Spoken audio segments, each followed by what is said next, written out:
और अन्य किलों को जीत लिया। उसने गुलबर्गा और बिदर पर सफल आक्रमण किया और एक कठपुतली बहमनी शासक को सिंहासन पर बिठाया। बहमनी सम्राट की पूर्ण स्थापना के कार्य को करने की खुशी में कृष्णदेव राय ने यवन राज्य स्थापनाचार्य की उपाधि धारण की। उसने गजपति शासक और गोलकुंडा के सुल्तान से लगभग संपूर्ण तेलंगाना जीत लिया। कृष्णदेव राय की विजय इस्माइल आदिल शाह के ऊपर थी। उसने इस्माइल आदिल शाह को रायचूर के पास तब हराया जब वह रायचूर दोआब को जीतने का प्रयास कर रहा था। संक्षेप में यह कहना उचित होगा कि कृष्णदेव राय ने अपने सफल सैन्य अभियानों से उत्तरी शत्रुओं के घमंड को चूर कर दिया और अपने साम्राज्य को पश्चिम में दक्षिण कोंकण, पूर्व में विशाखापट्टनम और दक्षिण में समुद्री तट तक फैलाया और हिंद महासागर के कुछ द्वीपों पर अपना प्रभुत्व स्थापित किया।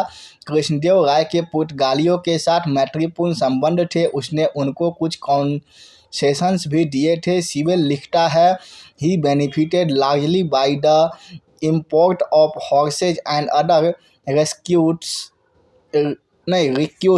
रिक्यूसाइट्स। कृष्णदेव राय ने उन पुर्तगालियों से अनेक संधियां की जिन्होंने आदिलशाही राज्य के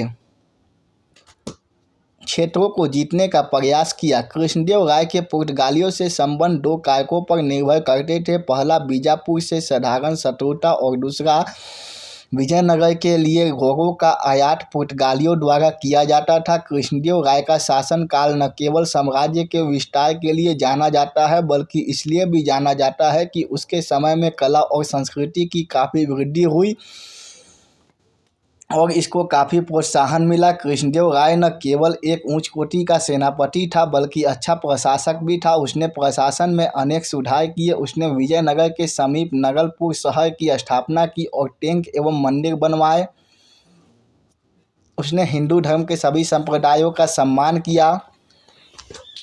वह स्वयं भी वैष्णव विचारधारा को मानने वाला था। यद्यपि कृष्णदेव राय के संपूर्ण शासनकाल के दौरान शांति बनी रही, परंतु शासन के अंतिम दिनों में साम्राज्य के उत्तरी पड़ोसियों से उसे खतरा उत्पन्न हो गया और उसके दो सूबेदार, मदुरा के सूबेदार और साम्राज्य के केंद्रीय भाग के सूबेदारों ने विद्रोह कर दिया। मदुरा का विद्रोह तो कृष्णदेव राय ने ही दबा दिया, परंतु दूसरे विद्रोह का मुकाबला उसके उत्तराधिकारी को ही करना पड़ा।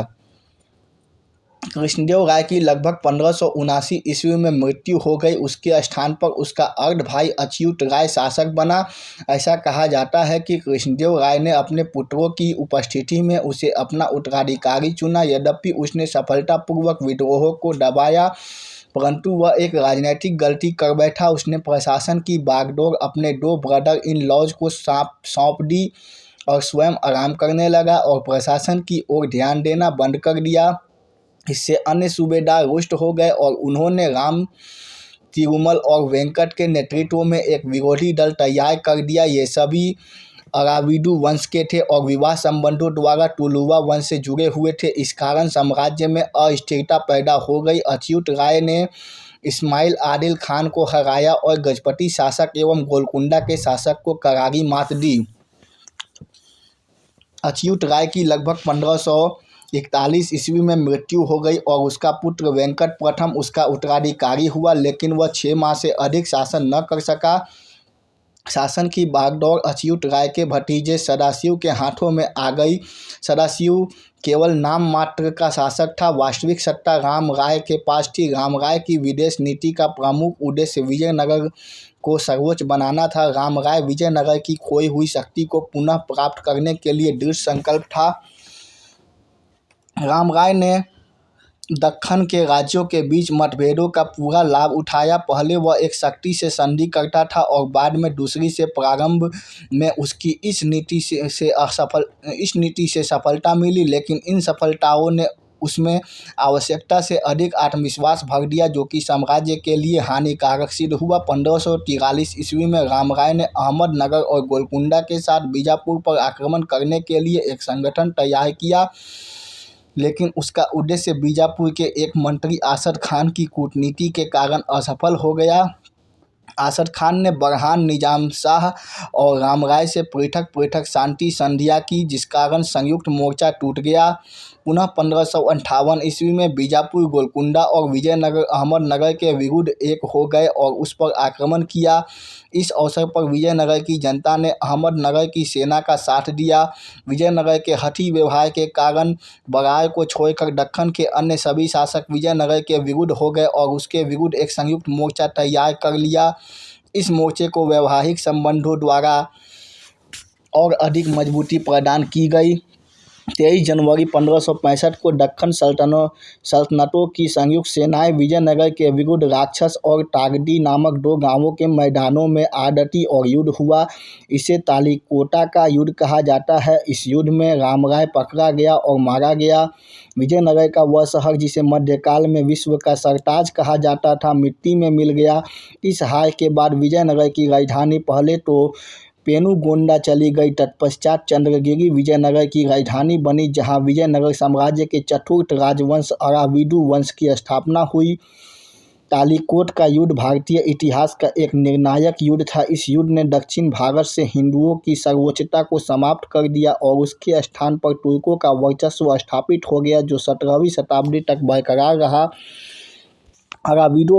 अराविडु वंश की स्थापना रामराय के भाई तिरुमल ने लगभग 1570 ईस्वी में की। यद्यपि इस वंश ने 17वीं शताब्दी के मध्य तक शासन किया, परंतु यह विजयनगर की पुरानी प्रतिष्ठा को पुनः प्राप्त करने में असफल रहा। केंद्र सरकार की कमजोरी का फायदा उठाते हुए विजयनगर के अनेक नायकों जैसे तंजावुर, मदुराई, जिंजी आदि के नायकों ने स्वयं को स्वतंत्र घोषित कर दिया। पहले दक्कन के राज्यों ने और बाद में मुगलों और मराठों ने इस स्थिति का लाभ उठाया। 17वीं शताब्दी के मध्य तक विजयनगर के शानदार दिन इतिहास के पन्नों में सिमट कर रह गया। विजयनगर साम्राज्य का प्रशासन विजयनगर में धीरे धीरे केंद्रीयकृत प्रशासन विकसित हुआ और बड़े ही व्यवस्थित तरीके से प्रशासन सुचारू रूप से चलाने के लिए अन्य शाखाओं को विकसित किया गया, जो केंद्र सरकार की प्रशासन में मदद करती थी। केंद्रीय प्रशासन राजा विजयनगर में राजतंत्र पूर्णतः विकसित अवस्था में था। राजा प्रशासन की धुरी था। वास्तव में राजा को भगवान के समान दर्जा प्राप्त था। उसके सभी आदेशों को भगवान का आदेश समझकर उनका पालन किया जाता था। राजा कितना प्रभावकारी था यह उसके व्यक्तित्व पर निर्भर करता था। विजयनगर के कुछ शासक तो काफ़ी प्रभावकारी थे और प्रशासन पर उन्होंने अपना अमिट प्रभाव छोड़ा था, जबकि कुछ शासकों का प्रशासन काफ़ी कमज़ोर था और उन्होंने प्रजा से अपना। बाकी अगले पार्ट में।